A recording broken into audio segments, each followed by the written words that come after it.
Everyone, and welcome back to Football Manager 2018 and our Newcastle United series, where we do need to start off with a quick apology. As you can see on the screen, I have played 3 more games since the end of the last episode, which was a couple of days ago, but unfortunately the file that I produced from that has corrupted, which means that I don't have the video for it anymore, which is really annoying because it was a really good episode. It didn't start very well. We were crushed 4-0 by Manchester United away from home, which brought an end to our quite long unbeaten run. Absolutely torn apart there. A couple of own goals really didn't help, but Man United very deserved winners. And then following that, we had the second leg of the Carabao Cup semi-final. It was a John Joe Shelvey penalty in the 50th minute that gave us a breakthrough. We were under the cosh for a lot of that game, and ultimately Darren Fletcher got sent off for Stoke, which pretty much wrapped up the victory for us and means that we are going to Wembley. And it's a shame that I wasn't able to show you that, because it was a really good performance, digging out the win and booking our place at Wembley against Arsenal in the Carabao Cup final. That is going to be a huge game that we still got to look forward to. We also beat Swansea 3-1 away from home as well. A very good performance there. George Williams finally getting a goal. Diarme and Lascelles also on the score sheet, meaning that we have won 2 in a row going into today's episode. So today we're going to be taking on Huddersfield at home. They are the bottom club in the Premier League. We've then got Arsenal away from home and then Burnley at home as well. Arsenal probably going to be the game that I will live com today. If we have a quick look at the competition screen, you can see that we are currently in 9th place. We've fallen quite some way off Spurs in that 4th place position, 14 points off them, but we do have a game in hand. I think really the challenge is, can we hang on to the top half of the table? That would still be a really good achievement, and there's still that outside chance of making it to the Europa League for next season, especially as we have that Carabao Cup final against Arsenal, and we'll see how good we are against them today away from home. And whether we can hold our own in that game against them. For this match against Huddersfield, we are the overwhelming favourites, as you would expect. Really, this should be a comfortable 3 points. And the team we're putting out there is in perfect position to get those points. We've got Williams, Perez and Diarme all up front, with Marino and Shelvey in midfield. Defence is Dummett, Clark, and Mbemba, Lascelles and Yedlin, with Elliott in goal. Worth noting, it's also transfer deadline day. It's currently 7:30. I should probably show you some transfers that have happened. We haven't really brought anybody into the club. Only the players you already knew about, Adara Bioyo, Punchin and Beck.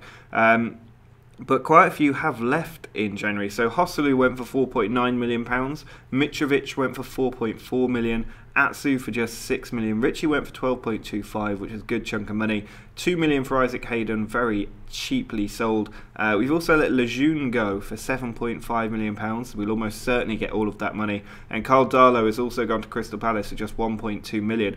That means we've actually made £20 million profit this season. I'm still trying to scout out good players that we can bring in, but we're obviously not going to do that before the deadline. The trick is now, will we be able to hang on to this money for next season and hopefully bring in some good players over the summer in a big overhaul, because I don't want to rush into signing players when I just don't think it's necessary at the moment. I think the team is perfectly capable of getting that top 10 finish, and then hopefully with a bit more reputation in the bank, we will be able to do better deals when the summer gets around.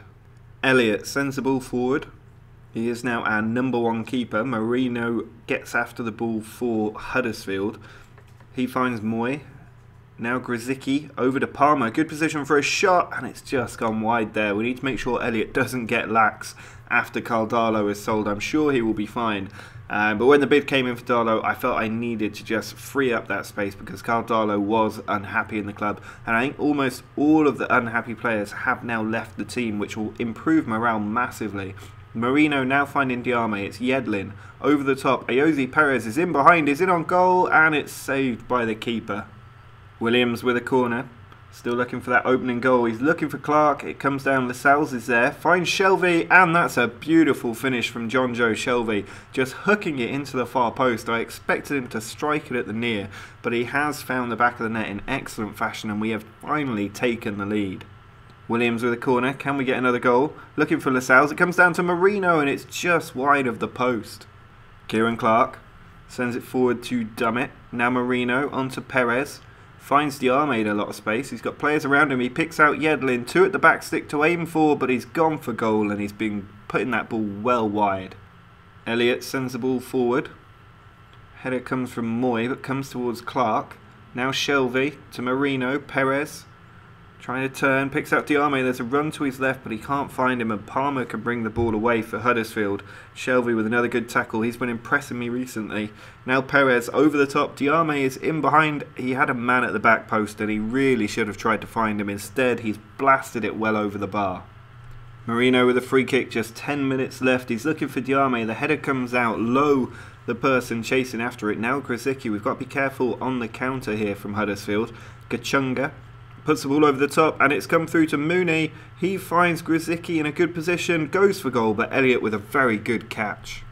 Just a few seconds left on the clock here as Mbemba cleans up the ball, finds Lascelles, gives it away there in a terrible time of the game, but Clark able to clean up, very nearly threatening our 1-goal lead. But the full-time whistle has gone. We have squeaked out our 3rd straight victory, the first one we've had in the league since our unbeaten run was ended by Manchester United. I'm going to tell the team I'm happy, and they are happy too. And it means that we do hold on to 9th place. We're now 4 points clear of West Brom, 5 points clear of Everton. Liverpool still down in the relegation zone, which is absolutely fascinating, but a very, very good win for us. And you can see that we aren't too far off the teams above us. Arsenal and Southampton, the 2 that we really have in our sights, and I'm hoping West Ham will fall down a lot too. But there's only 13 games left in the league this season, so not a huge amount of time to make up ground if that's what we're going to do. Well, a bit of interesting news to show you before we get into the next game against Arsenal. All 3 of the team leaders in the club are unhappy with me because they wanted me to sign strikers despite the fact I don't play with strikers, and they all now are looking to force a move away from the club. So I've gone and transfer listed all 3 of them because neither one of these 3 players are players that I would cede any ground to. Kieran Clark, not the best defender in the world. Jonjo Shelvey, a good midfielder, but not the greatest, and we can always pull Diarmid back into his role. And Paul Dummett, I don't really give a flying F about. He can leave if he wants to. And it means when we look at the dynamics screen, if we look at the hierarchy, you can see it's some of our major players, so they are being put in their place, and hopefully that will sort them out. The discipline will start to kick in. It will reshape the dynamics, I imagine. It is a dangerous move for me, but the managerial support has dropped and I need to put a stamp on the club. Well, the last thing you really want after a massive squad mutiny is a trip to the Emirates Stadium, but that is what is on our hands at the moment. As you can see, Kieran Clark and Jonjo Shelvey both still playing. I don't think it's going to impact the way they play too much that they're transfer listed.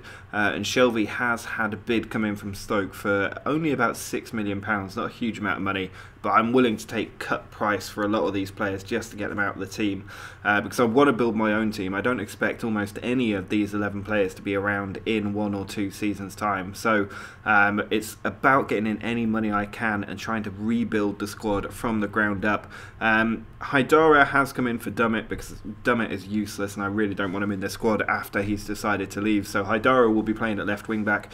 Jason Puncheon has also come in to the front 3 with Williams and Diarmid. Colback and Shelvey, the 2 in midfield. Yedlin still at right wing back, and Clark is joined by Mbemba and Lascelles with Elliott in goal.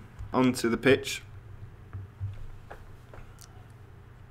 Diarmid kicks the game off to Jason Puncheon. I'm looking forward to seeing a bit more from him over the next few games. Clark towards Haidara, but nothing coming from that. A strong Arsenal team, but not too strong. They've got Giroud leading the line, Iwobi, Ozil and Lacazette out on the right wing. Here's Williams with a corner though, trying to put it in towards Lascelles. Clark's in there as well. It's come to Shelvey.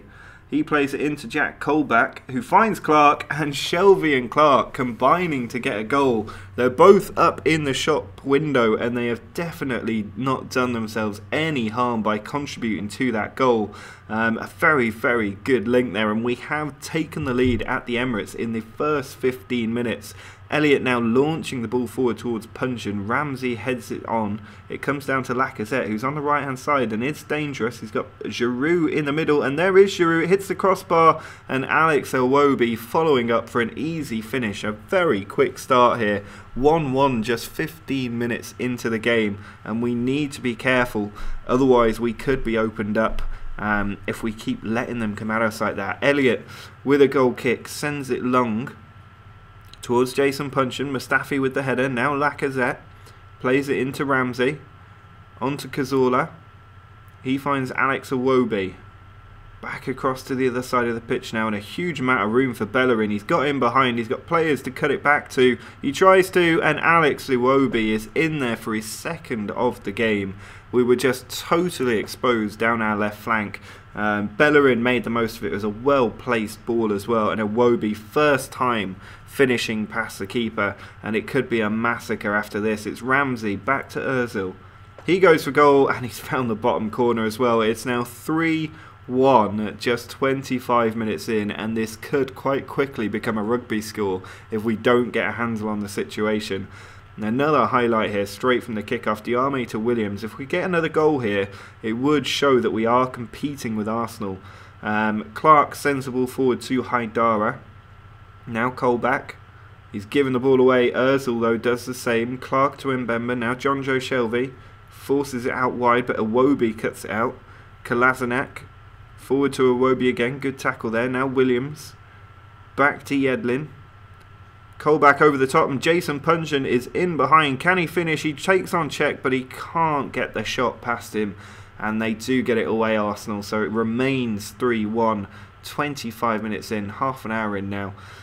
And fortunately, nothing coming from that free kick. A little bit worried. I don't know what those half highlights are for. I don't know if they're meant to be that the game is still figuring out whether they were going to score or not. But we've got a corner now with Williams. He plays it in towards Kieran Clark. It comes down to Diame with a lot of space. Now Shelvey, edge of the area. Back to Mbemba. Not the greatest playmaker in that position. Big tackle from Cazorla there, but a fair tackle apparently. Giroud trying to lead something but can't. Shelvey finds Williams. There's runs going all over the place, but he doesn't pick anybody out. Instead it's Yedlin. He finds Colback. Ball into Diame, and that's a terrible shot straight at Petr Cech when anywhere else would have been a goal. And I mean, we're still fighting. We've still had more shots on target than Arsenal. The trouble is that all three of theirs have gone in. Here's Lacazette on the edge of the area. Are they about to get a fourth? Lacazette takes it wide. Loads of players at the back stick. It comes to Ozil, and it is now 4 shots and 4 goals for Arsenal. I'm not really sure what Rob Elliott is doing between the sticks today, but he is not doing his job, and that is for sure. And 4-1 at half-time is pretty embarrassing. Mesut Ozil with 2, Alex Iwobi with 2, Kieran Clark with our only goal. We've got a lot of work to do, especially against the big teams, and this is our warm-up for the Carabao Cup, don't forget. So if we can't turn this around, we really should be worried for that final. The team are fired up, they're raring to go, but it is going to be so tough when you're 4-1 down. This is going to have to be like that time at St James's Park when we came back to 4-4. Cech Tiose with a brilliant 4th goal in that game. Several years ago that now. Elliott with the goal kick, sends it long. Header won by Ozil, comes to Mustafi, now Bellerin. They've got such a strong squad, Arsenal, especially in Football Manager. They always rate them so highly. Lacazette well tackled by Haidara, now Clark. Tries to send it forward and picks out Jason Puncheon. I'd love to see a bit more from him right now. Yedlin gets the ball over the top, and Diame is in behind. He's not the best finisher, but he's found it that time. Excellently picked out in the bottom corner, and maybe that comeback is on now. It's 4-2, and we are just 2 goals away from a famous comeback at the Emirates. It's going to be really tough, no doubt about that. But we do have it in us. Another goal in the next 10 minutes or so, and I would almost back us to go and get one. Puncheon gets his first yellow card of the season. I think we need to make a change or two. I'm going to bring Marino on because he's a very good player. He can come on for Jack Colback if the game actually wants to let me make that change. I also going to bring Ayoze Perez on, I think, for Puncheon, who hasn't impressed and is now on a yellow card. So hopefully those changes can do something. But here's Kolasinac in behind the defence, puts it in, and Giroud renders those changes pointless by making it 5-2. And there's not really going to be any coming back from that, is there? It's a high-scoring game. I want to continue with the tactical change after that goal, yes. We've got lots of players on yellow cards as well. It could get a lot worse if we get somebody sent off. But with 15 minutes to go, I mean, the auto tactics have kicked in at this point. We are attacking. It will leave us exposed at the back. Arsenal have made all of their changes as well. There's not really a any point in me making another change at this point, because we aren't going to come back, and we aren't going to improve with one extra change with 5 minutes to go, or 2 minutes to go. But we are sort of being shown the gap between us and the teams at the top of the table. We can beat bottom and middle of the table teams, but we just can't compete against the big clubs. Walcott well tackled by Shelvey. He then finds Marino, sends it long looking for Williams, but it's a poor control. Mustafi has the ball and the full-time whistle surely about to go. There it is, 5-2. A pretty humbling defeat by Arsenal, and a real stark awakening ahead of that Carabao Cup final against Arsenal. We need to improve against Burnley. If we can get a win in our next game, we're still within touching distance of Stoke, and we're well clear of Watford and West Brom still, so it's not the end of the world, but we're still 2 points from that magic 40-point mark that I would like us to find. Well, there's quite a lot of changes to the team after that defeat at the Emirates, and hopefully we can put in a better performance at home against struggling Burnley. We should be winning this game most times that we play it. Diarmé, Perez and Williams are the people that I'm charging with getting us the goals today. Diarmé stays in the team after scoring in the last game. Colback is joined by Marino for this one. Jonjo Shelvey has been sold now. He's going to move to Stoke for just £6 million. Not a huge amount of money, but it gives us some more to play with in the transfer market. Haidara, Clark, Mbemba, Lascelles and Manquillo are all in defence. Nobody has come in for bids for Clark or Gale, or Dummett actually, for that matter of fact. So they're all the 4 players still on the transfer list. Is anybody else on the transfer list here? I think that's it. And then Rob Elliott is in goal. We need to find a new keeper, I think, next season. A slightly better keeper than Rob Elliott. But we at least need to get a backup, because we currently don't have one, which is a dangerous game to be playing. Colback with a free kick. Looks for Marino. Ball comes away. Colback finds it again. He's just sent it all the way back to Haidara there. He needs options. He picks out Williams in a good position. Great ball to Ayoze Perez. Excellent first touch, but it's well saved by Heaton in the Burnley goal. Corners come in. Diarmé heads it down to Colback. There's Perez. 2 big tackles in the box there. Neither one of them giving us penalties. Manquillo cleans up for us and switches it to Haidara. Now Marino through to Diarmé. We're playing through the middle. It's Colback. Slips it in, and Diarmé's in behind here. He's got people at the back stick. He finds Perez, and there is the goal. 1-0 against Burnley. We are at home. We should be winning this, and now we just need to shut them out for the next 80 odd minutes. Colback onto Perez. Good ball to Williams. He tries to play it through, and Diarmé can't quite get there, but Williams picks up the loose ball. He goes for goal, and he's not far away there from making it 2-0. Manquillo to Marino. Now Colback. Finds Manquillo again. Plenty of players in the box. Comes to Colback once more. Now Diarmé goes for goal, and that's just a little bit over the bar. Well, there's only 15 minutes left in this game. We are still in control of it, but a 1-0 lead is not the greatest. Haidara just picking up a knock here on the left, which means unfortunately I need to bring Dummett on. Not a player I really want on the pitch in a Newcastle shirt anymore. But just 5 minutes to go. Can we shut Burnley out for the last part of this game? We've had plenty of shots. Burnley only with 1 on target, but we've only managed 2 on target as well. Fortunately, one of them is a goal, and it looks like it's going to be enough to give us 3 more points in the league. Lascelles with the ball plays it on to Mbemba. Lascelles again, forward to Saive. Colback to Williams. Now Manquillo. Puts it into the middle for Perez. Back out wide to Manquillo. Just 10 seconds left from another win. Williams onto Punchin in a good position. Can he shoot? He does, but he's put it well wide. And Punchin not quite made the impact that I was expecting him to make when we signed him. He didn't cost much money, so it's not the end of the world. And we have got yet another win in the league. And this has been a really good asset this season, is just eking out those 1-0 wins, those clean sheets that we keep getting. We've still got a 0 goal difference, but we've won 10 and lost 6, and it means we're now 5 points clear of West Brom, who are 10th. And if we look further up the table, we're 7 points off Arsenal and Southampton, 8 points off Man City, and we are looking good for a top half finish. There's no doubt about that. It's just about whether we can make up this ground above us. Now, looking ahead to the next episode, you can see we've got back-to-back games with Southampton, one at home in the league, the other away in the Premier League. We then also have Leicester away. They're down in 19th place at the moment, so that could be another win for us right there in the Premier League. And then we have the final of the Carabao Cup against Arsenal. That's going to be a huge game. We were crushed at the Emirates. Hopefully, on a neutral ground, we will be able to put in a better performance and try and sneak in a famous bit of silverware for us. The first bit of major silverware that we would have won for about 40-50 years, so it'd be huge if we're able to win that. Do drop a like on the video if you enjoyed this, and apologies again for missing the last few games after the file corrupted, but hopefully that won't happen again. Whenever this stuff happens, I do try and make processes so that it doesn't happen again, or I can at least recover the data or replay the games. So I'll try and do that if it happens again next time. Make sure to subscribe if you want to see more from this series, and follow me on Twitter as well if you don't already, link in the description. But until next time, see ya.